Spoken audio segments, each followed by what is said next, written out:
बालेन्द्र शाहले अब यो सरकारको जसले जे भने पनि माइबाप अथवा यसको मेन्टर भने त सेना हो। माइबाप सँगै झुत्ती खेल्यो भने त भोलि सरकारको आयु लामो रहन्न भन्ने बुझेर हो। त्यो बाध्यता छ, ठिक हो। सेना को माया दया प्रेम करुणाले नै बालेन्द्र शाहजीको सत्ता आरोहण यति पिकमा पुग्यो हो। मेयर बन्दा पनि सेनाको असीम अनुकम्पा भन्ने सुन्छु कता कता। त्यसपछि एउटा अलिकति कन्फ्रन्टेसन भयो बिचमा, पछि फेरि उहाँको कुरो मिल्यो र प्रधानमन्त्री बनाउनु पनि जेनजी आन्दोलन मार्फत सेनाले डेन्टिङ पेन्टिङ गरेर ल्याएको। सेनाको फेरि नेक्सिस भनेको राष्ट्रिय अन्तर्राष्ट्रिय दुवै रूपमा जोडिएको छ। बालेन्द्र शाह डिप स्टेटसँग पनि नजिक छन्, त्यस कारणले गर्दाखेरि त्यो भएको भन्ने कुरा आएको छ। अब राजु पाण्डेजी राजनीतिक रङ्गमञ्चको नयाँ खेलाडी हुनुहुन्छ, उहाँलाई राजनीतिको विषयमा थाहा छैन। उहाँ नगर प्रहरीको बिल्ला हेरेर धेरै समय हटा यो भत्का यो गर उ गर भनेर पुरा कासन दिँदै हिँड्नुभयो। राजनीति भनेर त्यति सजिलो छैन। या त रुनुपर्छ आफै, या त कराउनु पर्छ आफै। बल्ल बुझ्नुभयो नि, ती गरिब, ती दुखी, ती रोगी, ती असहायको आँसु बग्दाको पीडा अब थाहा भयो।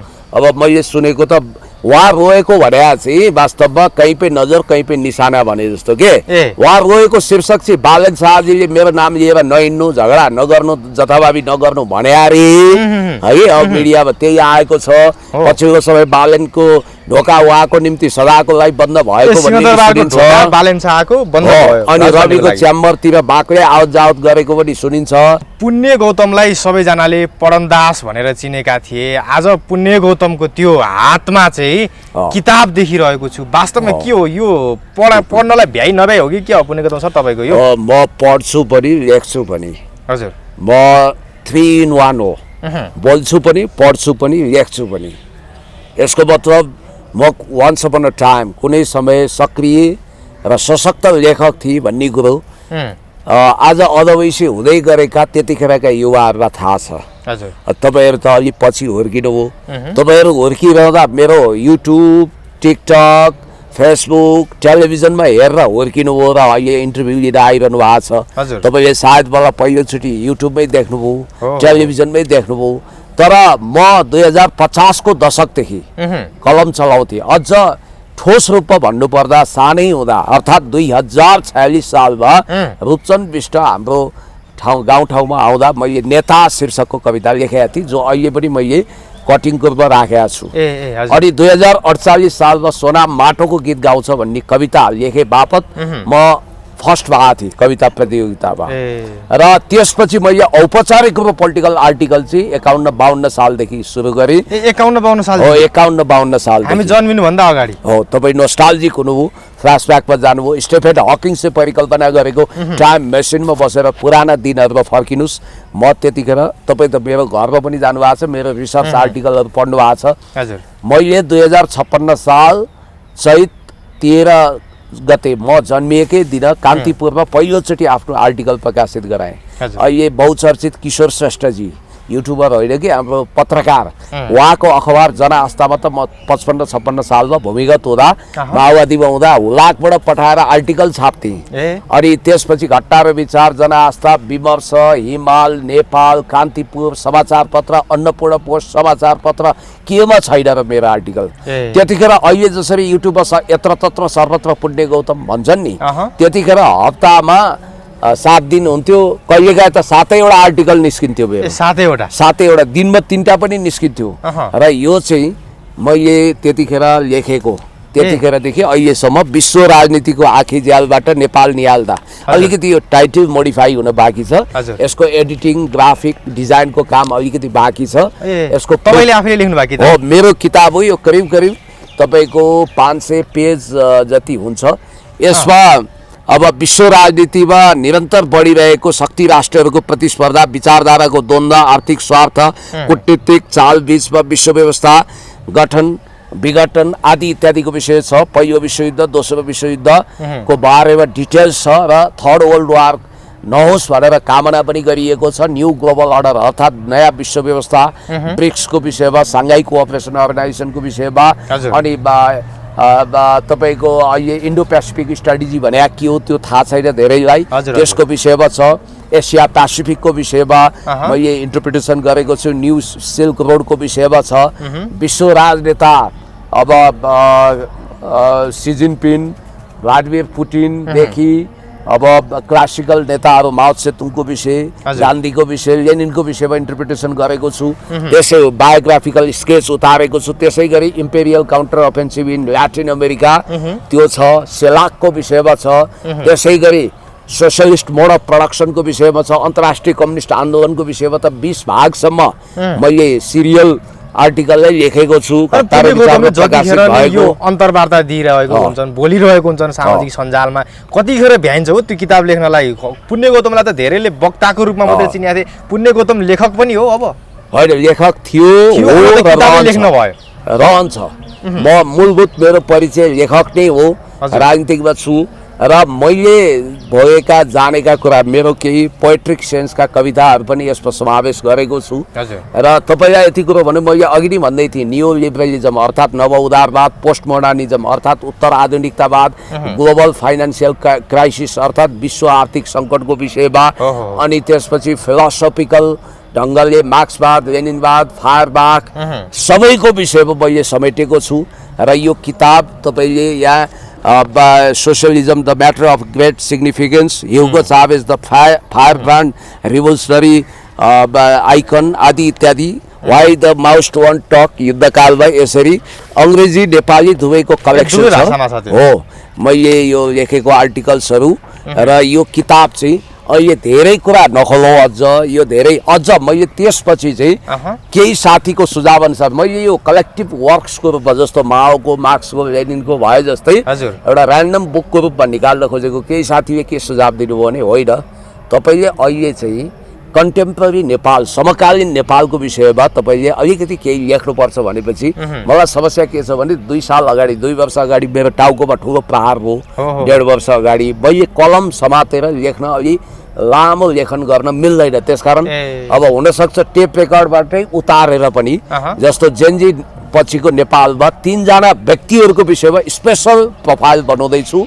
नम्बर 1 वर्तमान प्रधानमन्त्री बालेन्द्र शाह, दोस्रो नम्बरमा हर्क साम्पाङ जो उहाँको राइभल हुनुहुन्छ, श्रम संस्कृति पार्टीको अध्यक्ष, र अहिले घन्टी पार्टीका अध्यक्ष रवि लामिछानेको बारेमा साङ्गो पाङ्गो 3 जनाको बायोग्राफिकल स्केचसँगै समकालीन नेपालको परिदृश्यको पनि म वर्णन गर्नेछु। र धेरै साथीहरूले मैले टिकटकमा भिडियो हालेपछि किताब कहिले आउँछ, हामी किन्न आतुर छौँ भन्नुभएको छ। अब यसको बारेमा अझ बढी डिटेल्समा पछि दिनेछु। किताब जे होस्, बढीमा मेरो जन्मदिन अर्थात् 2083 साल चैत्र 13 गते भन्दा उता जाँदैन, नभए पनि दसैँ तिहार छेका पारेर यो किताब निकाल्छु। यो गहन महत्त्वको छ। Anyway, thank you. अब यो तपाईँको किताबको कुरा त भइ नै हाल्यो। अब नेपालको राजनीतिको कुरा गर्दा अब यतिखेर त राजु पाण्डे त घुवा डाको छोडेरै रुन थाल्यो। अस्ति सेनासँग राजु पाण्डेको विवाद भएको हामीले देखेका थियौँ, सेनालाई हप्की दप्की गरेको विषय पनि हामीले देखेको थियौँ। त्यसपछि सेनापतिले बालेन्द्र शाहलाई, हाम्रो सेनालाई किन थर्काए तपाईँको सेना सिपाहीले भनेर चाहिँ हप्की दप्की गर्यो, गाली गर्यो, असन्तुष्टि जनायो भन्ने कुरा आएको थियो। त्यसपछि हत्तनपत्त बालेन्द्र शाहले रिसाउँदै राजु पाण्डेलाई सिंहदरबारको कार्यकक्षमै बोलाएर चाहिँ मेरो नाम लिएर जतापाई लफडा नगर्नु भनेर चाहिँ चेतावनी दिएको भन्ने कुरा आथ्यो। त्यसपछि अहिले अन्तर्वार्तामा गएर राजु पाण्डे डाको छोडेर आँसु नै निकालेर घुवा रोइरहेछ। यो राजु पाण्डेको रुवाबासी के हो? पहिलो कुरो त राजु पाण्डेजीले कुन शीर्षकमा आँसु खसाल्नु हो? कहीँ पे नजर, कहीँ पे निशाना, होइन? अर्थात् तपाईँले बडो ठिक कुरा गर्नु हो। मैले पाएको सूचना पनि के हो भने बालेन्द्र शाहजीसँग उहाँको धेरै ठुलो एक्सपेक्टेसन थियो। सुरुको लटमै उहाँ गृहमन्त्री वा रक्षा मन्त्री त्यो पनि नपाए, जुन मन्त्रालयले पनि खानी पक्षमा हुनुहुन्थ्यो त्यो ढङ्गले उहाँले तयारी गरेको बुझ्यो। यसो सरसर्ती हेर्दा सुदन गुरुङ भन्दा त उपयुक्त यिनै थिए होलान्, भत्काए होलान्, बिगारे होलान्, के गरे। तर यी भन्दा पनि उपयुक्त विश्वराज पोखरेल हुनुहुन्थ्यो, पूर्व एआइजी। अब दुवैजना हेरै भए सुदन गुरुङले पड्काए। अब सुदन शक्तिशाली भए किनभने उनको हातमा टिओबीको ट्याटु छ भन्ने विश्वास गरिन्छ। अब यहाँनिर यिनको वास्तवमा मनको इच्छा मनमै रह्यो। मनको लड्डु त फुट्यो तर घिउसँग खान पाएनन्। अनि यिनले त्यो कुण्ठाले गर्दा होला अब ठाउँको ठाउँ अब बेला बेलामा क्रिटिकल कुराहरू पनि बोले। बालन शाहको हल्का आलोचना गरे जस्तो पनि गरे, त्यसपछि मार हप्काइदिए। एउटा मौका खोजिरहेको थिए बालनले, कुन बेलामा चाहिँ यिनको झाँको झारौँ भनेर बाहना सेनासँगको विवाद मिल्यो।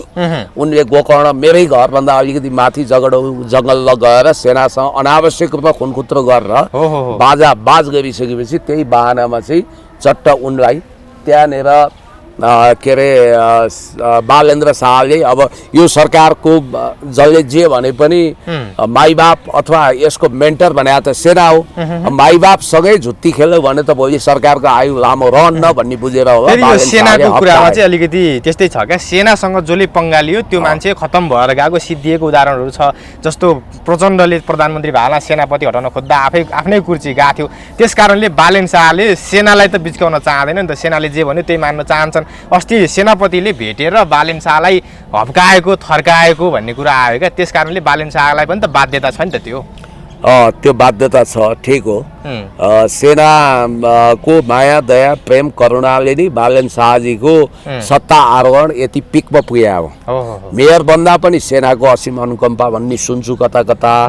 त्यसपछि एउटा अलिकति कन्फ्रन्टेसन भयो बिचमा, पछि फेरि उहाँको कुरो मिल्यो र प्रधानमन्त्री बनाउन पनि जेनजी आन्दोलन मार्फत सेनाले डेन्टिङ पेन्टिङ गरेर ल्याएको। सेनाको फेरि नेक्सिस भनेको राष्ट्रिय अन्तर्राष्ट्रिय दुवै रूपमा जोडिएको छ। बालेन शाह डिप स्टेटसँग पनि नजिक छन्, त्यस कारणले गर्दाखेरि त्यो भएको भन्ने कुरा आएको छ। र मैले चाहिँ राजु पाण्डेजीको इन्टरभ्यू लेटेस्ट त्यो टिकाराम यात्रीजी र मेरा मित्र हुनुहुन्छ पुराना राजेन्द्र बानिया, यी दुवै मेरो मित्र पनि हुनुहुन्छ। अहिले टिकाराम यात्रीसँग इन्टरभ्यू आएको छ क्या राजु पाण्डे, त्यसमा चित्त दुख्यो, मेरो चित्त दुख्यो भन्दै रुवाछन्। चित्त के कारणले दुख्यो रे भन्दाखेरिमा यत्रो काम गरेको म बिना स्वार्थ टाउको फुटाएर महानगर प्रहरीमा हुँदाखेरिमा टाउको फुटाएर ढुङ्गा खाएर काम गरेको मान्छे, मेरो स्वार्थ केही पनि थिएन। अहिले एउटा सामान्य एउटा सेनाको कर्मचारीसँगको विवादलाई लिएर मलाई यत्रो ट्रोल गर्यो, त्यो कारणले मेरो चित्त दुख्यो भन्दै उहाँ रुनु भएको छ। होइन, शीर्षक त्यो होइन, बालेन शाहजीले हप्काउनु भयो होला, त्यही कारण रोएको भन्न मिलेन। बालेनजीले हप्काएको हुनाले म रोएँ, मलाई यस्तो भन्न त मिलेन नि त। फेरि उहाँले बगाएको आँसुमा कतिले गोहीको आँसु, सुरो आँसु, ग्लासेरिन आँसु भने अब के हो म जान्दिनँ, त्यो गोहीकै हो कि रियल आँसु हो त्यो उहाँले जान्ने कुरा हो, पहिलो कुरो। दोस्रो कुरो भनेको चाहिँ उहाँले त्यो लडाइँ भिडाइँ बालेनको लेफ्टिनेन्ट भएर हिँडेको आदि इत्यादिबाट प्रशस्त राजनीतिक पुँजी बटुलिसक्नु भएको छ, फाइदा बटुलिसक्नु भएको छ। एक बारको जुनीमा उहाँले कल्पनै नगरेको सांसद पद उहाँलाई मिल्यो। कागताली लागेको भए चिट्ठामा मन्त्री नै मिल्थ्यो होला, अब त्यो चाहिँ अहिले भएन, सायद हुँदैन पनि होला। अब धेरै दूरी बढिसकेका कुरो सुन्छु। बालेन शाहले राजु पाण्डेलाई मेरो नाम लिएर जतापाई लफडा नगर्नु भन्नुको अर्थ चाहिँ के हो, क्या कारण के हो त्यो भन्नुको? अब बुझ्नुहोस् न, त्यही कारण हो, मेरो नाम नबजाउनु, मेरो नाममा झगडा नगर्नु, मेरो नाम नबेच्नु, मेरो नाममा राजनीति नगर्नु, मलाई चाहिँ आफ्नो एकदम माइबाप जस्तो देखाएर स्वार्थको दुनु नसोझ्याउनु, त्यही भने उनले फाइदा उठाउन सक्छन् पावर नलाउनु भन्नु। अर्थात् तिमी मबाट आउट भयो, एक्जिट भयो, जाऊ भाइ, जानुस् दाइ, अब तपाईँ आफ्नो बाटो लाग्नुहोस्, अब मसँग हुनुहुन्न, रवि कहाँ देउसी भैलो खेल्नुहुन्छ कि कहाँ भनेर टाँसो लगाइदिए हो, पन्साएको हो। यति कुरो बुझ्नुहोस्, त्यो कारणले चाहिँ आँखाबाट आँसु आएको हो, त्यही शीर्षकमा हो। अब उनलाई मैले भने कहीँ पे नजर कहीँ पे निशाना, उनलाई चाहिँ सिमे भूमे काँचो वायु बेर मसान जस्तो अन्साई पन्साई गरे जस्तो छ। अब हिजो टिकारामजीसँग उहाँले इन्टरभ्यू गरिरहँदा एउटा पुरानो कुरा मलाई याद हो। टिकारामजी मेरो पुरानो मित्र उमेरले भाइ हुनुहुन्छ। राजेन्द्र बानिया टिकारामजीसँग मैले कैयौँ इन्टरभ्यू गरेँ। हजुर, पछि टिकाजीले त एक ठाउँ मेरो क्रिटिसाइज गर्नुभयो, राजेन्द्र बानियाजीले मलाई इग्नोर गर्नुहुन्छ। तर जब यो किताब निस्किन्छ नि, वान सेकेन्ड म रिभिजिट गराउँछु, यो विश्व राजनीतिको आँखी झ्याल भन्ने किताब निस्किएपछि उहाँहरू आफै मलाई खोज्नुहुनेछ र कम्तीमा 3-4 दिन तयारी गरेर मात्रै मेरो इन्टरभ्यू गर्नुहुनेछ। यो कुरामा म ढुक्क छु, यति कुरा तपाईँ विश्वस्त हुनुहोस्। र उहाँहरूलाई यो महसुस हुनेछ कि पुण्य गौतमसँग इन्टरभ्यू लिएर रवि लामिछाने, बालेन शाह या ज्ञानेन्द्र साईहरू जति सजिलो छैन, ऊ ज्ञानको भण्डार हो, लिभिङ इन्साइक्लोपेडिया हो भनेर कतिले भनेका थिए। यो कुरा ठिक रहेछ भन्ने कुरा उहाँले बुझ्नुहुन्छ। र म यो आफ्नो सेल्फ एडभर्टिजमेन्ट गरेको होइन, यो यथार्थको स्वीकारोक्ति तपाईँलाई दिँदैछु। किनभने मैले वीरेन्द्र जैरीलाई पनि अहिले सम्झिनुपर्छ। हो। टेलिभिजन प्रोग्राम प्रेजेन्टर भने तपाईँ जस्तै हो। रिसर्च आर्टिकल काहीँ प्रकाशित हुँदैन होइन। मेरो जस्तो जर्नलमा वा पत्रिकामा म्यागजिनमा आर्टिकल त उहाँहरूको प्रकाशित छैन। पत्रकार हुन त पत्रिका पनि चाहिएला। त्यस कारणले गर्दाखेरि अब मलाई लाग्छ टिकारामजी राजेन्द्र बानियाजीहरूको हकमा पनि त्यही हो। उहाँहरू अलि कर्पोरेट मिडियामा आउनुहुन्छ, चिल्लो हुनुहुन्छ, घाँटीमा टाई झुन्डाउनुहुन्छ, सोफिस्टिकेटेड महलभित्रको मिडिया हाउसमा उहाँहरू हुनुहुन्छ। त्यस कारणले गर्दाखेरि त्यसमा कुनै डाउट छैन। र तपाईँलाई म यति कुरा भन्छु कि अब कुरा गरौँ राजु पाण्डेको है। राजु पाण्डेको कुरा गर्दा मलाई एउटा इन्ट्रेस्टिङ फ्याक्ट के पस्किन मन लाग्यो भने उहाँ मेरै क्षेत्रको सांसद हो। सेनासँगको विवादपछि त राजु पाण्डेको यो राजनीतिक भविष्य नै सिद्धिन खोजे हो कि के हो खासमा? जब सेनासँग खर्जङ्गी पर्छ, जब सेनासँग टकराव हुन्छ, हजुर, त्योसँग शीतयुद्ध होस् या भौतिक, त्यसपछि त्यसको खैरियत नभएको, त्यसको हालत पतला भएको, त्यो दुब्लाउँदै पातलिँदै अन्तिममा त्यो राजनीतिबाट सिन आउट भएको थुप्रो हामीले त्यस्ता उदाहरणहरू देखेका छौँ, भएका छौँ। अब राजु पाण्डेजी राजनीतिक रङ्गमञ्चको नयाँ खेलाडी हुनुहुन्छ। उहाँलाई राजनीतिको विषयमा थाहा छैन। उहाँ नगर प्रहरीको बिल्ला हेरेर धेरै समय हटा, यो भत्का, यो गर, उ गर भनेर पुरा कासन दिँदै हिँड्नुभयो। राजनीति भनेर त्यति सजिलो छैन। यहाँ त रुनुपर्छ आफै, यहाँ त कराउनु पर्छ आफै। बल्ल बुझ्नुभयो नि, ती गरिब, ती दुखी, ती रोगी, ती असहायको आँसु बग्दाको पीडा अब थाहा भयो। अब मैले सुनेको त उहाँ रोएको भने चाहिँ वास्तवमा कहीँ पे नजर कहीँ पे निशाना भने जस्तो के उहाँ रोएको शीर्षक चाहिँ बालन शाहजीले मेरो नाम लिएर नहिँड्नु, झगडा नगर्नु, जथाभावी नगर्नु भने अरे है। अब मिडियामा त्यही आएको छ। पछिल्लो समय बालनको ढोका उहाँको निम्ति सदाको लागि बन्द भएको सुनिन्छ। अनि रविको च्याम्बरतिर बाक्लै आवत जावत गरेको पनि सुनिन्छ। मन्त्री हुन खुबै इच्छाएको सुदन गुरुङ हुनुभन्दा त ठिकै थियो। तर अब सुदन गुरुङ मन्त्री भए, विश्वराज पोखरेल उनीभन्दा अलिक योग्य मान्छे पूर्व एआइजी पनि हेरेको हेरे, यिनी पनि हेरेको हेरे चिडिएका थिए। रक्षा मन्त्री बनेर सेनाको कासन खान, सलाम खान आतुर थिए, त्यो पनि पाएनन्।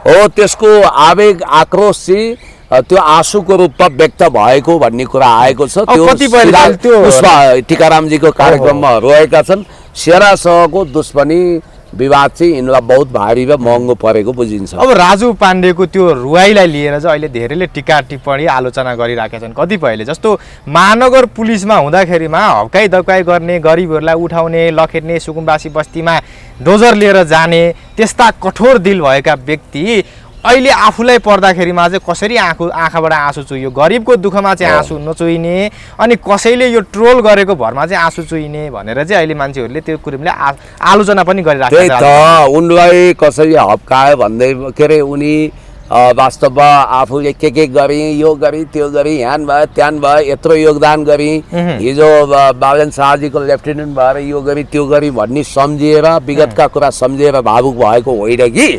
मलाई हिजोसम्म उनलाई सफल बनाउन होस् या जे गर्न होस्, उसको गतिविधिमा सारा काममा म 24 घण्टा सिपाहीको रूपमा पहरेदार भएँ। आज मलाई ढोका बन्द गर्ने, मेरो त हैसियतै रहन्छ, मेरो त औकातै छैन भन्ने पार्ने, मेरो बेइज्जत गर्ने, मलाई दुनियाँमा मुख देखाउन नालायक बनाइदिने, मेरो अपमान गर्ने, मेरो पद छिन्ने भन्ने भावनाले उनी रोएको भन्ने कुरा आएको छ। देख्नु भएन माधव नेपालको अप्रासङ्गिक कुरो हो। अपमान भो, सम्मान मिलेन, मेरो गाडी खोसियो, है म यहाँ बस्छु भनेर भनिरहनु भएको छ नि। मान्छे त इगोइस्ट हुन्छ। त्यसरी अपमानित भएपछि मान्छेलाई जसरी नै आँसु चाहिँ अपमानित प्लस पदको लोभ हो। अब उहाँको बारेमा म यति भनौँ कि राजनीति भनेको फरक कुरा हो। राजनीतिमा त्याग चाहिन्छ, तपस्या चाहिन्छ, धैर्यता चाहिन्छ। हिजो लडन बेडन गरेर हिँडी, यहाँ गरी त्यहाँ गरी जोखिम मैले ढुङ्गा खाएँ, आज मलाई नै इग्नोर, मेरो योगदानको कदर खोइ भन्नुभएको छ। योगदानको कदर त भएर त तपाईँले सांसद पद पाउनु हो। या पुण्य गौतम हामी जस्ता मान्छेहरू 20औं वर्ष यी विश्व राजनीति र नेपाल भन्ने किताब अब ठिक्क प्रकाशन उन्मुख छ। 2048 सालको कम्युनिस्ट पार्टी सदस्य, 45 सालमा मोटो पसाल समर्थित विद्यार्थी सङ्गठनमा लागेर भूमिगत जेल डेल सबै अनुभव भएको मान्छे त यहाँ राजनीतिको 12औं खेलाडी हुन नमानेर राजनीतिक मैदानमा निरन्तर कसिएर अगाडि बढिरहेको छु र एक दिन अवश्य पनि नेपाल चलाउने छौँ भन्ने आत्मविश्वासमा छु। तपाईँले त सर्र आउनुभयो, राजीनामा दिएको भोलिपल्ट टिकट पाउनुभयो, टिकट पाएको केही महिनामा चुनाव जित्नुभयो, चिठा भयो, लटरी लाग्यो। त्यसकारण राजु पाण्डेजी तपाईँले अर्को कुरो के छ भने गौरवशाली नेपाली सेनाको क्याप्टेनसँग तपाईँले त्यसरी एउटा मामुली म्यादी प्रहरीलाई हप्काउने शैलीमा म्यादीलाई पनि सम्मान गर्नुपर्छ। तपाईँले किन हप्काइ दप्काइ गर्नु हो? जगडौलको जङ्गलमा तपाईँले स्टन्ट गरेको भन्ने कुरा आएको छ, किनभने जगडौलको जङ्गल मेरै घर छेउको जङ्गल हो। त्यहाँ अलरेडी नगरपालिकाले त्यहाँ पर्खाल भत्काउँदैछ। त्यहाँ अब दीपक रिजालजी राम्रो मेयर हुनुहुन्छ, उहाँले त्यो आफ्नो तरिकाले प्रोसेस गरिरहनु भएको थियो। जस दिन तपाईँ जानुभयो, लङ्का जलाउने हनुमान डेढु भने जस्तो। अब यतिखेर अब जस्तो हर्क साम्पाङको कुरा आउँदाखेरिमा अब हर्क साम्पाङले अहिले अचम्मको कुरा गर्न थालेका छन्। हर्क साम्पाङले लेखेका एउटा गीत छ, त्यो गीत कण्ठ नपार्ने मान्छे अब पार्टीको सदस्य हुन योग्य छैन, निकालिनेछ पार्टीको केन्द्रीय सदस्यबाट भनेर हर्क साम्पाङले चेतावनी दिए। त्यसपछि अहिले हर्क साम्पाङका पार्टीका मान्छेहरूदेखि समर्थकहरू सबै बिच्किएका छन्। राष्ट्रिय गान त आउँदैनन् कतिपय मान्छेलाई। त्यो हर्क साम्पाङले कति महिना अगाडि लेखेको गीत त्यो कण्ठ गरेर बस्नुपर्ने त अब हामी हर्क साम्पाङको कमरा हो, हामी श्रमदाता भनेको हर्क साम्पाङको पार्टीमा लागेको सबै मान्छे के हर्क साम्पाङको नोकर हो भनेर सबैले अहिले आलोचना गरिरहेको छ। यसलाई तपाईँले कसरी लिनुभएको? भाइ त्यो एउटा महान देशभक्तिपूर्ण गीत हो। हाम्रो धरती, हाम्रो आकाश, हाम्रो परिवेश आदि इत्यादि। मलाई त सबै आउँछ, यहाँ सबै गाउँदा तपाईँको क्यामेरामा समय पुग्दैन। फेरि म यो सपनामा हर्क साम्पाङ सम्बन्धी अर्को गीत देखाएको छु, त्यो पनि म तपाईँलाई सुनाउँला एकैछिनमा। अब हेर्नुहोस्, एउटा मानिस उयो यहाँ छेउमा संस्कृत विद्यालय छ, यहाँका बालबच्चाहरूले संस्कृतमा वेदका ऋचाहरू चण्डी रुद्री कण्ठस्थ मुखाग्र बनाएका हुन्छन्। अब संस्कृतमा पण्डित हुन चाहनेले ओम त्र्यम्बकम यजामहे सुगन्धिं पुष्टिवर्धनम उर्वारुकमिव बन्धनान् मृत्युर्मोक्षये मातृतात् ओम भूर्भुवस्सुवः तत्सवितुर्वरेण्यं भर्गो देवस्य धीमहि धियो यो न प्रचोदयात् सर्वे भवन्तु सुखिनः सर्वे सन्तु निरामया। श्रीकृष्ण गोविन्द हरे मुरारे हे नाथ नारायण वासुदेवा वन्दे तुमेव माताश्च पिता तुमेव सर्वं मम देव देव। देखि यम ब्रह्मा वरुणेन्द्र रुद्र मरुतं स्पन्द देवेस्तवे वेदै साङ्ग पदाक्रमोपनिषदै गायन्ति यम सामगा। म संस्कृत नपढ्ने मान्छेलाई त यति कण्ठ छ भने त्यो गीत के संस्कृतको भाषामा छ, वेदको ऋचा हो, त्यति सजिलो छ त। त्यो कण्ठाग्र गर्न के हो, मुखाग्र गर्न के हो? त्यो त देशभक्तिपूर्ण गीत हो। गर्नुपर्ने बाध्यता के भने क्या? आवश्यकता, डक्ट्रिन अफ नेसेसिटी, आवश्यकताको सिद्धान्त। पार्टीको सदस्य लिनलाई पनि गीत कण्ठ पार्ने कस्तो खालको नियम आयो? युनिक पार्टी अरूभन्दा भिन्न पार्टी, अरू सत्वना हुँदैन। अब एक्लै होला जस्तो पार्टीमा भनिरहेछ। हरेक नेपालीले एक्लै हुनुहुन्न, झन् बढ्छ।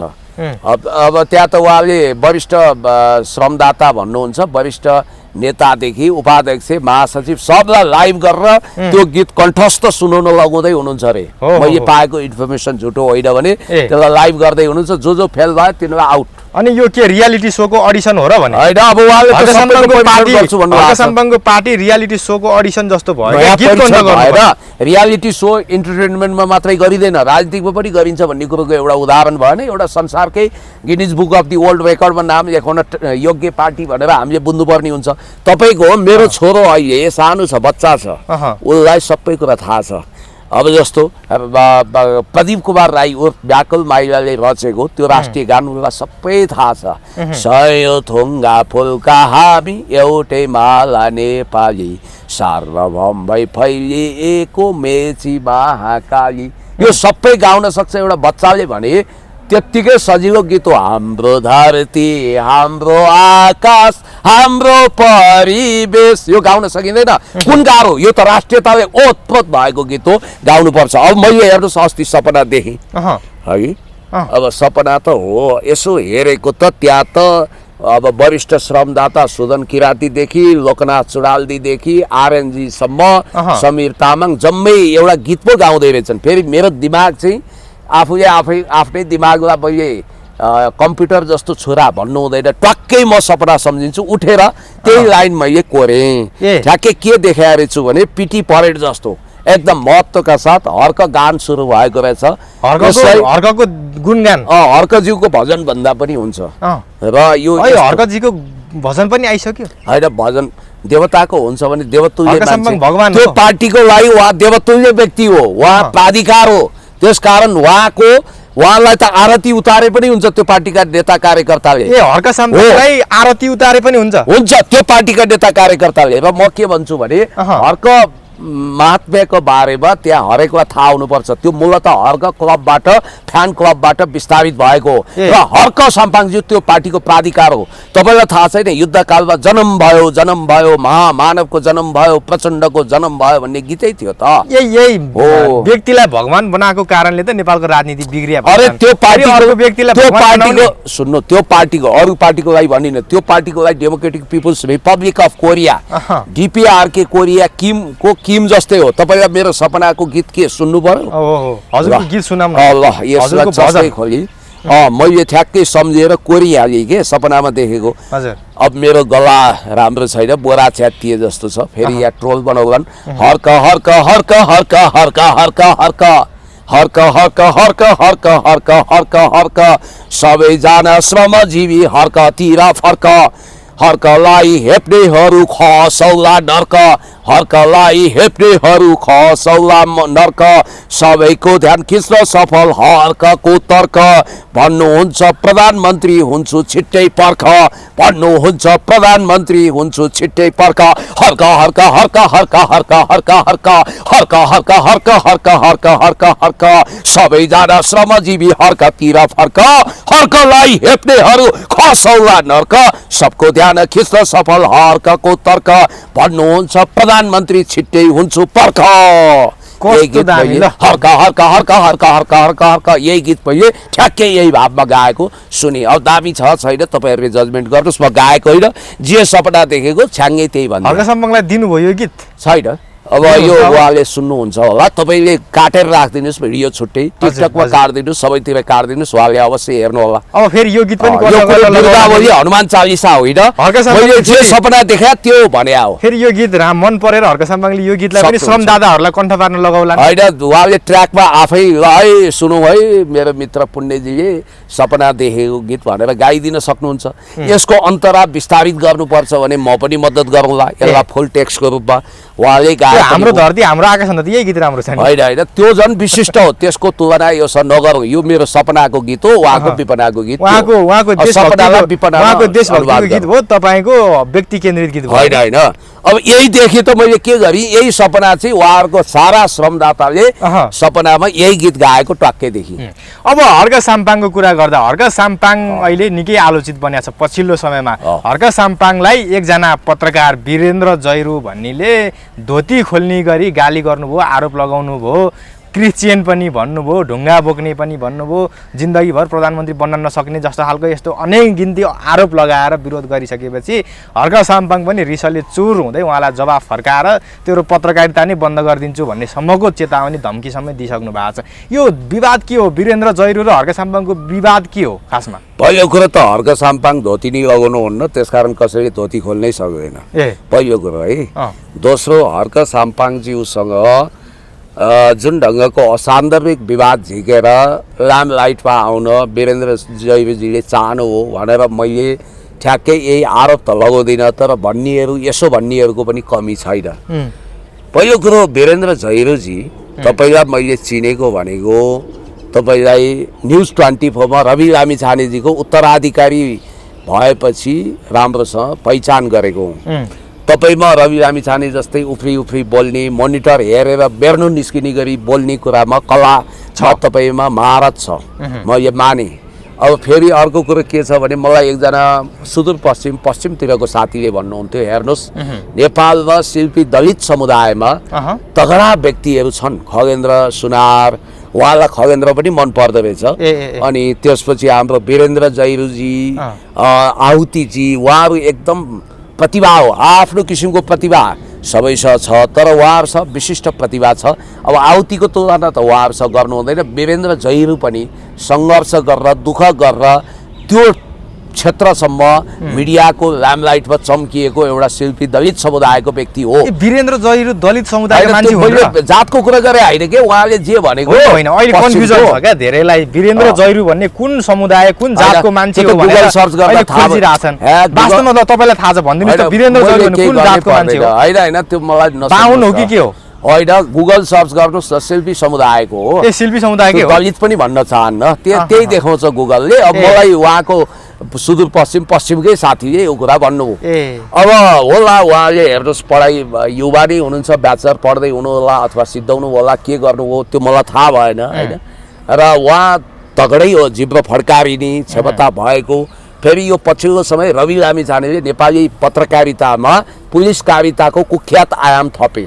त्यो कहिलेकाहीँ न्यायाधीश जस्तो बनिदिने, आफै बोक्सी आफै झाँक्री जस्तो बनिदिने, फैसला आफै सुनाउने, टुडी खेल्दा ल्याएर राउन्ड किक हानेर नाकको डाँडी बाँधिदिने भन्ने टाइपको कुख्यात यो पुलिसकारिता डनकारिता। अझ त्यो पुलिसले पनि त्यसो गर्दैनन्। डनकारिताको सुरु पनि त्यहाँबाट रविजीले गर्नुभयो। सिधा कुरा जनतासँग भन्नुहुन्थ्यो, पछि त बाङ्गा कुरा शासकसँग जस्तो भयो अहिले यो कार्यक्रम। शासकको चाकडी गरेका छ, सिधा कुरा भन्दै बाङ्गो कुरा गर्ने। अब बाङ्गा कुरा अब त शासकसँग नजिक भयो नि त यो कार्यक्रम। एउटा कुरा त्यो। दोस्रो चाहिँ तपाईँलाई म के भन्छु भने पत्रकार भइसकेपछि एक्युरेसी ब्यालेन्स क्रेडिबिलिटी मेन्टेन गर्नुपर्छ। एबिसीको सिद्धान्त फलो गर्नुपर्छ। हजुर पत्रकारले तटस्थ साक्षी भावमा आफ्ना कुरा राख्नुपर्छ। र म फेरि अर्को कुरो साँच्चै जेन्युन पत्रकार त्यसलाई मान्छु जसले रिसर्च आर्टिकल निकालेको हुन्छ, न्युज लेखेको हुन्छ होइन। अब मैले उहाँ मात्रै होइन, राजेन्द्र बानिया र टिकारामजीको पनि रिसर्च आर्टिकल देखाएको छैन। अरू त कुरै छोड्नु न। पत्रकार भनेर हामीले पहिला चिनेको किशोर नेपाल, हरिहर बिरही, कनकमणि दीक्षित, कोही अहिलेसम्म सक्रिय हुनुहुन्छ, कोही अब भगवानको प्यारो हुनुभयो चन्द्रलाल झा, पुरुषोत्तम दाहाल, देवप्रकाश त्रिपाठी, उहाँहरूलाई हामीले पत्रकार भनेर चिन्या हो। उहाँहरू अखबारमा लेख्नुहुन्छ, कोही कलमिस्ट छन्। म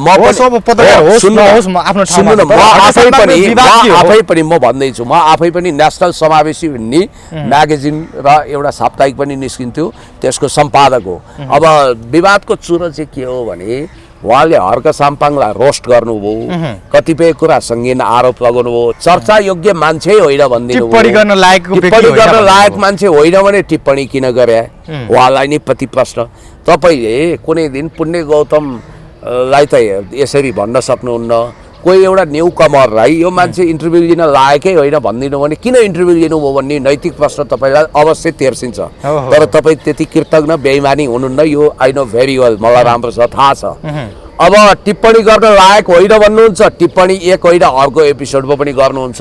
हेर्नुहोस् वीरेन्द्र जैरूजी, म त्यो मानिस हुँ जतिखेर तपाईँलाई कुनै एकजना चटके टाइपको कथित तान्त्रिकसँग सेटिङ गरेर तपाईँले पटक पटक सिरियली भिडियो ल्याउँछु, एक एपिसोड होइन अनेक एपिसोडमा भण्डाफोर गर्छु भन्नुभयो कुनै नक्कली तान्त्रिक अथवा कथित तान्त्रिकको।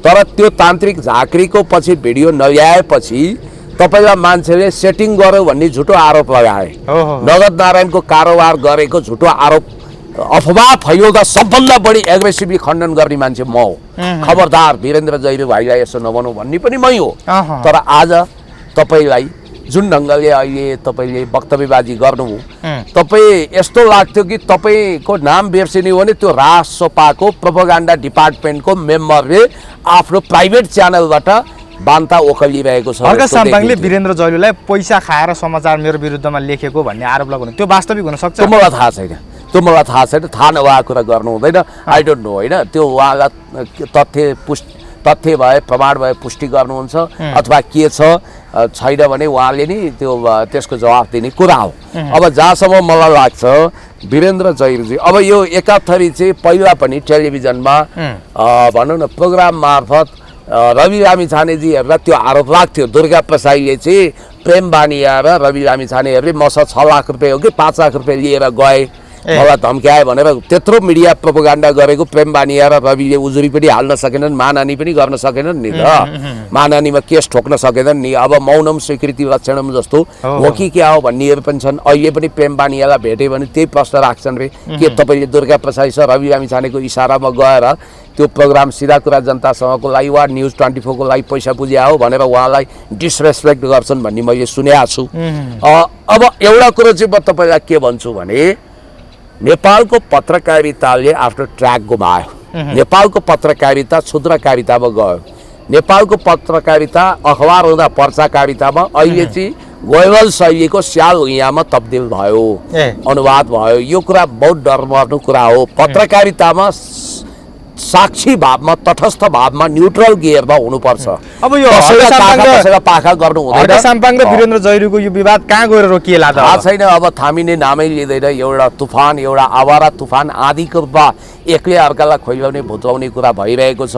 हर्क साम्पाङले फेरि न्युटनको थर्ड ल अफ मोसन भने जस्तो every action is equal but opposite reaction, प्रत्येक क्रियाको विपरीत समानान्तर प्रतिक्रिया हुन्छ भने जस्तै उहाँले पेलिरहनु भएको छ, जवाफ दिइरहनु भएको छ। वीरेन्द्र जैरू पनि मेरो पत्रकारिता सिद्ध्याउने रे ल तपाईँको चाहिँ राजनीति सिद्धिएला, तपाईँले पुष्टि गर्न सक्नुहुन्छ भनेर च्यालेन्ज गरिरहेछन्।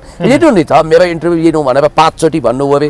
ल इन्टरभ्यूको लागि भ्यालै चुहायो भन्ने उनले पनि एक खालको प्रोपोगन्डा मचाइरहेछन्। हर्क साम्पाङ भनेको इन्टरभ्यूको लागि गिडगिडाउने, र्याल चुहाउने, इन्टरभ्यूको याचना गर्ने मान्छे चाहिँ होइन। उहाँले मैले कैयौँचोटि इन्टरभ्यू नदिइकन नाथे इन्टरभ्यू भन्दै हिँडेका पनि देखाएको छु कति ठाउँमा होइन। अब मुड चल्यो भने दिनुहुन्छ, नभए दिनुहुन्न। त्यसकारण फेरि तपाईँले त आफ्नो प्रोग्रामलाई ल्यारी किङ वा मार्क टेलीले चलाउने कार्यक्रम भन्दा पनि ब्रान्डेड बनाउनु हो, महत्त्वपूर्ण बनाउनु हो। हामी हतपत इन्टरभ्यू लिँदैनौँ, अझ स्टुडियोमै बोलाएर त झनै लिँदैनौँ भन्ने टाइपको कुरा गर्नु हो। त्यसो पनि होइन होला। उहाँले लगाएका केही सङ्गीन आरोपमै फर्काउन उहाँले के भन्नुभयो भने यो रविना खातुनलाई चिन्दिन भन्नुभयो। यो अर्को विचित्रको कुरा हो। फेरि यो रविना खातुन भन्ने मान्छेले त अब आत्महत्या गर्छु भनेर चाहिँ चेतावनी दिइसकेका छन् सामाजिक सञ्जालबाट। के हो कुरा यो? अब उनी एकदम मानव डिप्रेसनमा भएको मान्छे जस्तै उनी रोइरहेकी छिन्, कराइरहेकी छिन्। अब यस्तो हो क्या, चिनाई भने कस्तो हुन्छ भने गोकर्ण भाइ, हामीले राजा चिन्थ्यौँ के पहिला पहिला। हाम्रो कवि श्रवण मुखारुङले भन्नुहुन्थ्यो राजा चिराई भन्नुहुन्थ्यो के। राजालाई हामी सबैले चिन्छौँ, राजाले चिन्दैनन्। हर्क साम्पाङसँग फोटो खिच्नुभयो सबैले, सदस्यता पनि लिनुभयो, तर सबैको बायोडाटा बोकेर हिँड्नुहुन्न हो। केन्द्रीय कमिटीमा आउने, अब त उहाँले केन्द्रीय कमिटी सदस्यको परीक्षा लिन्छु, हाम्रो धरती हाम्रो आकाश आएन भने फ्याँकिदिन्छु भन्नुभएको छ। कुन दिन मेरो पनि गीत रेकर्ड गरेर यो हर्क हर्क हर्क भन्ने गीत गाएन भने फ्याँकिदिन्छु भन्न बेर छैन होइन। अब स्लोगानै बनाइदिन सक्नुहुन्छ। म तपाईँलाई के भन्छु भने त्यसरी उहाँले अब पार्टीका मेम्बरहरू चिन्दै हुनुहुन्छ र पुलिस रिपोर्ट मगाएर मात्रै, त्यसको 3 पुस्ते कुण्डली भिडाएर मात्रै कमसेकम जिल्ला कमिटीदेखि केन्द्रीय कमिटी प्रदेश कमिटीसम्म ल्याउने कुरा उहाँले सोच्नु भएको रहेछ। अब रविना खातुन कुनै सन्दर्भमा भेटिन् होला, जोडिन् होला, तर उनी केन्द्रीय सदस्य होइनन्। त्यसकारण अब यहाँ भीम उपाध्यायहरूले प्रोपोगन्डा गरे जस्तै दिनौँ मिटिङ भएको, भेटेको, निर्देशन दिएको, त्यो अझ छोटे पठान र यो यिनीहरू मिलेर त्यहाँ वितण्डा मचाएको हर्ककै निर्देशन भन्ने झुटो अफवाह फैलाएका छन्। अब भन्नेहरू त कतिसम्म यो कन्स्पिरेसी थ्योरीमा विश्वास गर्नेहरू त यति घटिया रहेछन्। हर्क साम्पाङ यति रविना खातुनलाई फोन गरेर हर्क साम्पाङले मलाई हेपे, मलाई चिन्दिन भनेर रुवाबासी गर्नु नि। त्यसो भएपछि त तिम्रो र मेरो सम्बन्ध नभएको मान्छेलाई भ्रम हुन्छ अनि मलाई धेरै टोकस्दैनन् भनेर त्यस्तो सिकाएको हुनाले त्यही डिरेक्सन अनुसार उनी कोहीको आँसु खसालेको भनेर घटिया कुरा गर्नेहरू पनि छन्। I don't think so Harka Sampang त्यो गर्ने मान्छे चाहिँ होइन। त्यसरी सिकाउने सेटिङ गर्ने राईको छोरो किराँती हो, जे हो त्यो स्पष्ट बोल्नुहुन्छ। रविनालाई त्यसरी सिकाएको होइन। दोस्रो कुरो, उहाँलाई किन कारवाही नगरेको स्पष्टीकरण नल्याए भन्नुहुन्छ। स्पष्टीकरण लिन्छु त भन्नुभएको छ त। त्यस कारणले फेरि उहाँ मामुली कार्यकर्ता हो। अब यहाँनिर एउटा कुरा के छ भने रविना खातुनले पनि त्यति धेरै चिन्ता गर्नु पर्दैन। अब कहिलेकाहीँ नेताहरूलाई आपद विपद पर्छ उनीहरूले भन्छन् होइन। तिमीले पनि त बोलेका कुराहरू आपत्तिजनक थियो होला नि त। एउटा धर्म विशेषमा प्रहार गरेर यहाँ मामुवाला जस्तो शब्द प्रयोग गरेर मर्यादा भङ्ग गरेर खेद्छौँ मूलवासी र हामी मुसलमान फलाना हिन्दूलाई भनेकी छौँ। यो हिन्दू भने फेरि सिन्धुबाट सुरु भएको हो कि सभ्यताबाट। खास हाम्रो धर्म चाहिँ वैदिक सनातनी हो। अब अलिकति वीरेन्द्र जैरीको कुरामा जाउँ है। वीरेन्द्र जैरीले चाहिँ क्रिस्चियनिटी फैलाएको, किरात बाहेक अरू धर्म नदेखेको, जातीय युद्ध गर्न खोजेको झुठो आरोप लगाएका छन्। त्यो बेलाको सबै चस्पादित गवाह हामी छौँ। बरु त्यहाँ हर्क साम्पाङलाई हर्के पास्टर, हर्के हवलदार भनेर नभएको ताज पहिराएर धार्मिक युद्ध गर्न त्रिशूल बोकेर गाडी रिजर्भ गरेर यहाँबाट केही बनारसी पण्डा गएका हुन् जो मोदीलाई आराध्य देव सम्झिन्छन्। तर हर्क साम्पाङको संयमताले गर्दा त्यहाँ रोकियो। अर्को कुरा किरात धर्मावलम्बी अन्तर्गत सुम्निमा पारोहाङको कुरा गर्न नपाउने। किरात भनेको यही वैदिक सनातनी अन्तर्गत हो। हाम्रो वेदले निश्चित गरेको एकमात्र धर्म, प्रामाणिक धर्म भनेको के हो भन्दा वैदिक सनातनी। नरहरिनाथदेखि योगी प्रपन्नाचार्य, स्वामी प्रपन्नाचार्य अर्थात् काले राईसम्मले वैदिक सनातनी अन्तर्गत हिन्दू, मुस्लिम, बोन, जैन, क्रिस्चियन, प्रकृति पूजक, बौद्ध सबै पर्छन् भनेर भनिरहनु भएको छ त। त्यसकारण अरू त सम्प्रदाय हो, पन्थ हो, पूजाविधि हो र याद गर्नु होला धर्म एउटै छ वैदिक सनातनी। र हर्क साम्पाङ त्यसैको एउटा हाँगा प्रवर्ग हो। हर्क साम्पाङ त हिन्दू धर्म विरोधी रहेछ भन्ने कुरा त अहिले आइराखेको छ नि। फेरि हिन्दूलाई एउटा पूजाविधि पन्थको लिएर हामीले वैदिक सनातनी धर्मलाई नै सनातनी धर्म भनौँ। त्यसकारण यो फेरि देववाणी जस्तो यो धर्म जस्तो हिन्दू, मुस्लिम, क्रिस्चियन भन्ने बित्तिकै तेरो धर्म भन्दा मेरो धर्म ठुलो, तेरा देवता भन्दा मेरा देवता ठुला, अनि विवाद हुन्छ, हानाहान, गाँड पोडाको भुँडी। हर्क साम्पाङलाई योदेखि प्रब्लम थिएन भने हिन्दू राष्ट्र बनाउने कुरा आउने बित्तिकै हर्क साम्पाङको किन सातो गएर म मान्दिनँ भनेर हप्ता नपत्ता स्ट्याटस लेखिहाल्यो। तपाईँ यसो गर्न वैदिक सनातनी भन्ने कुरामा उहाँलाई आपत्ति छैन। तपाईँ वैदिक सनातनी भनेर आउनुहोस् त, एकचोटि उहाँलाई सोध्नुहोस् त उहाँले के भन्नुहुन्छ। वैदिक सनातनी अन्तर्गत सबै समेटिन्छ।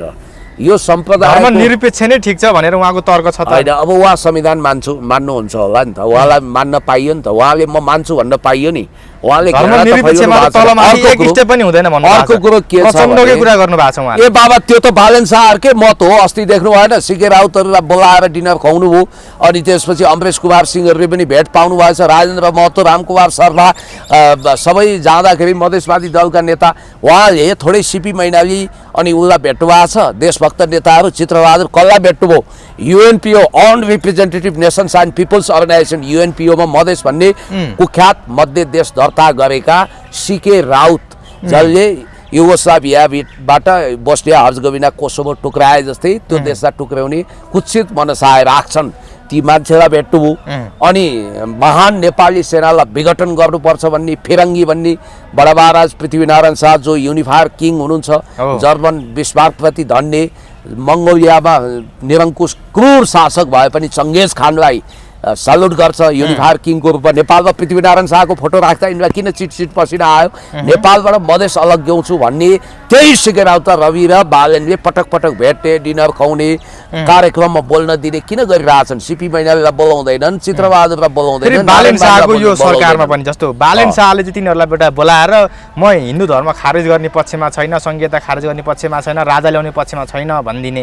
अनि उता सुदन गुरुङ चाहिँ फेरि गएर चाहिँ होइन हिन्दू धर्मको लागि नि कुरा गर्न सकिन्छ, हिन्दू धर्मको लागि नि हामी खुल्ला नै छौँ भन्ने किसिमले कुरा गर्ने। यो दुईटा चरित्र किन देखिया छ? उहाँहरू दुईटा होइन, हजार जिब्रा भएका शेष नागले पनि उहाँहरूको वर्णन गर्न सक्दैनन्। गोकर्ण भाइ, तपाईँ अलिकति सशक्त समूह बनाउनुहोस्, आन्दोलन गर्नु, सम्झौता गर्न उनीहरू आयो भने तपाईँले एउटा हाँसउठ्दो र अत्यन्तै उत्पट्याङ माग राख्नुहोस्।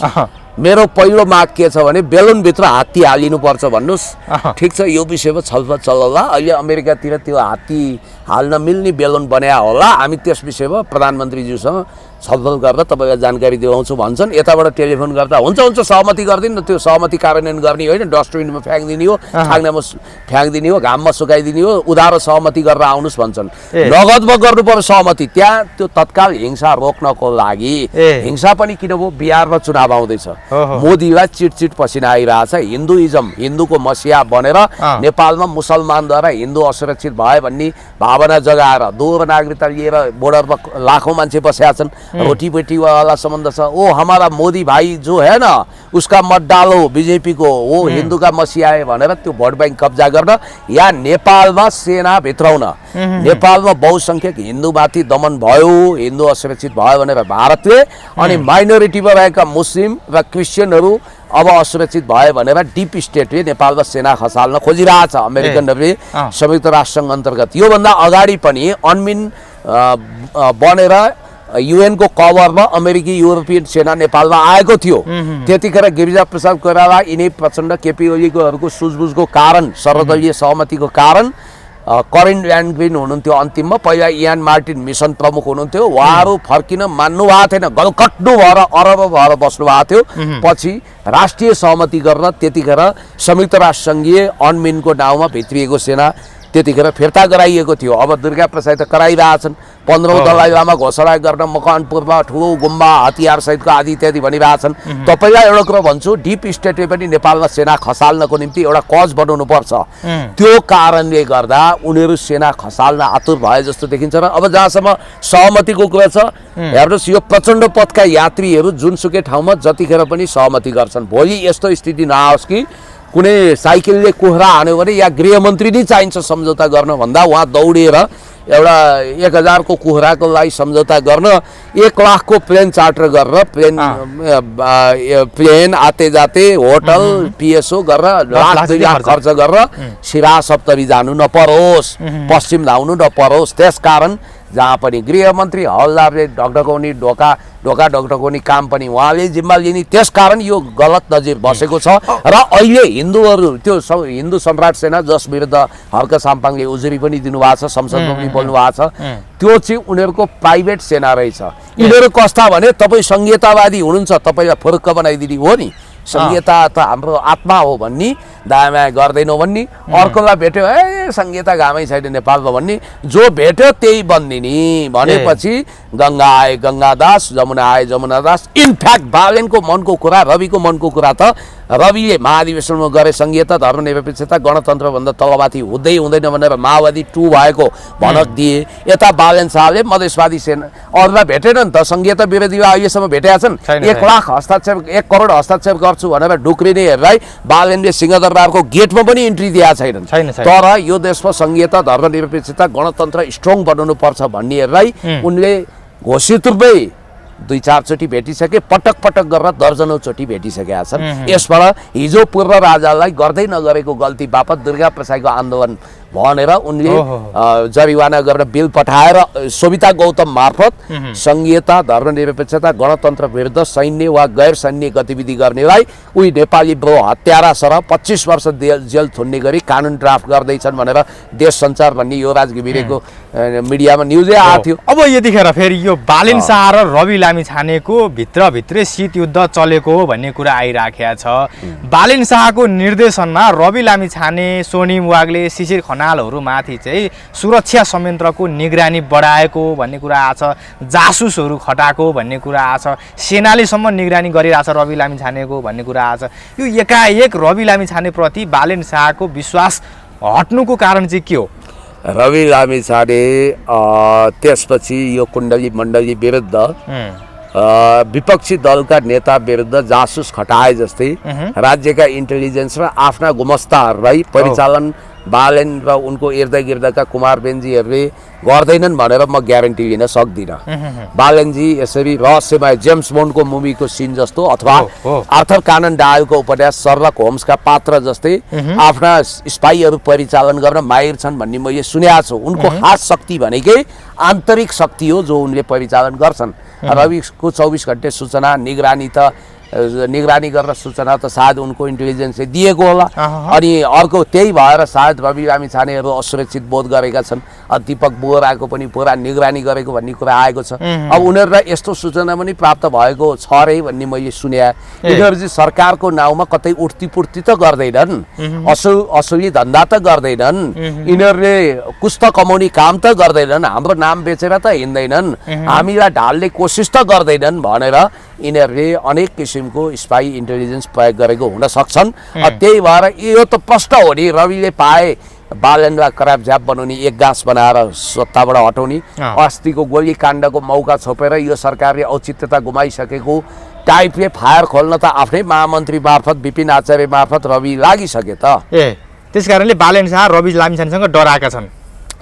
अब बालेन पनि रविसँग डराएन, रवि पनि बालेनसँग झस्किन्छन् तर्सिन्छन्, किनभने बालेन शाह त झन् खतरनाक हिसाबले आउन सक्छन्। उनीसँग त सत्ताको डाडु पुन्यु छ, साम दाम दण्ड भेद नीति पेल्बा जेलजाल ठेलठाल सबै गर्न सक्छन्।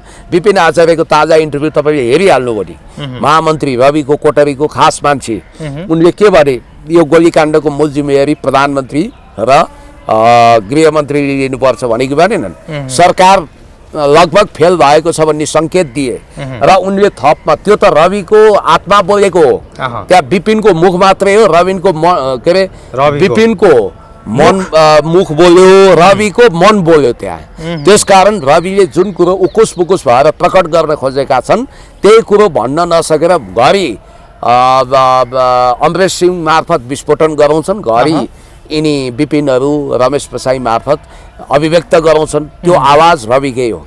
अब यो पछिल्लो समयमा फेरि नेपालमा यो फ्री तिब्बतको कुराहरू गृहमन्त्रीजी भन्ने बित्तिकै फ्री तिब्बतको कुराहरू जोडिन्छन्।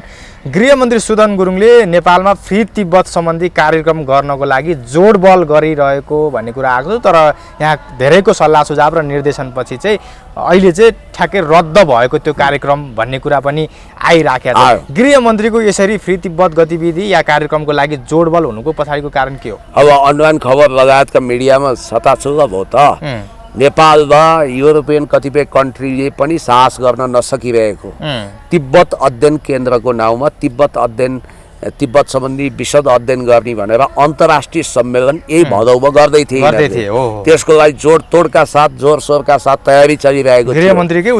नेपालमा आएर चीन विरुद्ध विस्फोटन गरेर तिब्बत छुट्टै देश हो, तिब्बतमाथि उपनिवेश लादियो, चीनले तिब्बत करारजाप बनायो, ताइवान कब्जा गर्यो भन्ने घटिया कुरा गर्न विस्फोटन गराउनको निम्ति नेपालको भूमिलाई दुरुपयोग गरेर असंलग्न परराष्ट्र नीति र पञ्चशीलता विरुद्ध नेपालको एक चीन नीति विरुद्धलाई खलबल्याउने गरी नेपालमा हो यही गतिविधि अर्थात् तिब्बत को नाउँमा चीन विरोधी सम्मेलन हुँदै थियो र चिनिया राजदूत माओ रहेछ उहाँको नाम, उहाँले विशेष आपत्ति जनाउनुभयो। चिनिया फरेन मिनिस्ट्रीले नेपालसँग सबै खाले कूटनीतिक सम्बन्ध तोड्ने धम्की दिएपछि उहाँहरू ब्याक हुनुभयो। यो कुरा त यो त नयाँ चोट लागेको होइन, पुरानो घाउ बल्झिएछ भने जस्तै हो।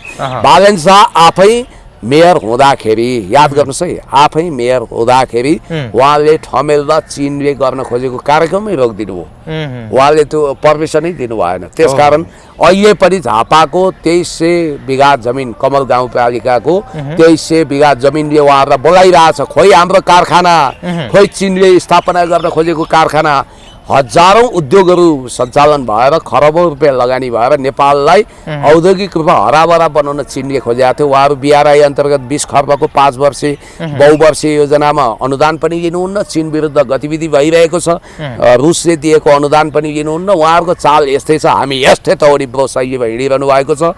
अब अघि नै मैले भने वीरेन्द्र जैरुका तथ्यहीन आरोपहरू र हर्क साम्पाङले खण्डन गर्ने क्रममा एउटा कुरा त्यहाँ भन्नुभएको थियो, देश ठुलो हो कि होइन, देश सर्वोच्च हो, देशलाई देशको परिधि नाग्नु हुँदैन। हर्क साम्पाङले भनेको कुरा त सही हो नि। वीरेन्द्र जैरूले त्यतिखेर उहाँलाई क्या बात भनेर भिडियो किन बनाउनु भएन? यो देशको प्रधानमन्त्रीको बारेमा उहाँलाई चिन्ता छ, रविजीको विषयमा चिन्ता छ। अब विजय जैरूजी जो राजसभाको केन्द्रीय सदस्य हुनुहुन्छ, उहाँको दाइ कि भाइ भनेर कतिले भन्छन्, त्यसको इन्फ्लुएन्स उहाँलाई परो भन्छन्। अझ हर्क साम्पाङले त ओपन च्यालेन्ज गर्नुभएको छ, तपाईँ यदि राजनीति गर्ने हो भने टेलिभिजन छोडेर आउनुहोस् पनि भन्नुभएको छ। मलाई के लाग्छ भने राजीव खत्रीहरू पनि हिजो हामी राजनीति गर्दैनौँ यहाँ उहाँ भन्थे, सुदनले त अझ छोडिदिउ क्यारे है, छोडिदिउ क्यारे। अहिले त्यो हाम्रो मेरो क्यारिकेचर गर्ने भाइ हुनुहुन्छ नि प्रभात लामा, उहाँले क्यारिकेचर गर्नुहुन्छ, डिटो गर्नुहुन्छ। अब त्यतिखेर गाडी घोडा चढ्दिन, राजनीति गर्दिन, मन्त्री भएँ भने झुन्डिन्छु आदि इत्यादि भनेर भनेका रहेछन् उनले। अहिले त्यही कुरा ट्रोल भइरहेछ। र विजय जैरूजीले एउटा कुरा के ख्याल गर्नुपर्छ भने हर्क साम्पाङ भने विपक्षी दलको नेता हो, पार्लियामेन्ट मेम्बर हो, उहाँ डिग्निफाइड पर्सन हो। उहाँ चाइना जानु हो भने प्रेसिडेन्ट सी जिनपिङले त अब रवि लामिछानेलाई त नभेट्ने भयो भन्ने सूचना पठाइरहेछन्। त्यही भएर रविको चाइना भिजिट अनिश्चित भयो। नेपालबाट केपी शर्मा ओलीज्यू, विद्या भण्डारी र प्रचण्ड बाहेक कसरी 1 to 1 यसरी औपचारिक रूपमा प्रेसिडेन्ट सीसँग राष्ट्रपति भइकन भेट्न पनि पाएका छैनन्। तपाईँलाई यति कुरो भन्छु कि यदि हर्क जानु हो भने हर्क साम्पाङ प्रेसिडेन्ट सी जिनपिङलाई भेट्न पनि बेर छैन उहाँले। र त्यहाँसम्म छ प्रभाव। हो, वाङ यी जो विदेश मन्त्री हुनुहुन्छ र स्टेट काउन्सिलर त्योभन्दा एक स्टेप माथि र पिपुल्स जनकङ्ग्रेसको प्रमुख याङ जेचीदेखि वाङ मिङसम्म उहाँले भेट्न सक्नुहुन्छ, वाङ यीसम्म। त्यसकारण म तपाईँलाई भन्छु हर्क साम्पाङलाई कम नआँट्नुहोस् है। उहाँ नपत्याउने खोलो हो र उहाँ यस्तो व्यक्ति हो जो चिलिमले घ्याम्पो फुटाउँछ भने जस्तो असाधारण काम फत्ते गर्नुहुन्छ। ढुङ्गा बोकेर देश बन्छ भन्नुहुन्छ। अशोक राई पनि त्यही भनिरहनु भएको छ। म उहाँहरूलाई भन्छु ढुङ्गा बोक्ने, श्रम गर्ने, देशलाई माया गर्ने प्रवृत्ति झ्याङ्गिए मात्रै त्यो राम्रो हुन्छ। हुन त जेसिबी अगाडि देखाएर लगाएर अगाडि डोजर, यहाँ चाहिँ ढुङ्गा बोकिरहेछन् भनेर ट्रोल गरे। जेसिबी बिग्रिएको थियो कि थिएन त्यो कन्डिसन हेरेका छन् उनीहरूले। जेसिबी बिग्रिएपछि ढुङ्गा बोक्या पनि त हुनसक्छ। त्यस कारणले हर्क साम्पाङलाई गाली गर्नु बेकार हो। बेकार होइन, उहाँको देवत्वकरण गरौँ भने होइन। मैले उहाँका पनि बारेमा आफ्ना सम्यक दृष्टिकोण राखौँ, तर राजनीतिक रूपमा सुझबुझका साथ राखौँ। हस्, समय धेरै धेरै धन्यवाद।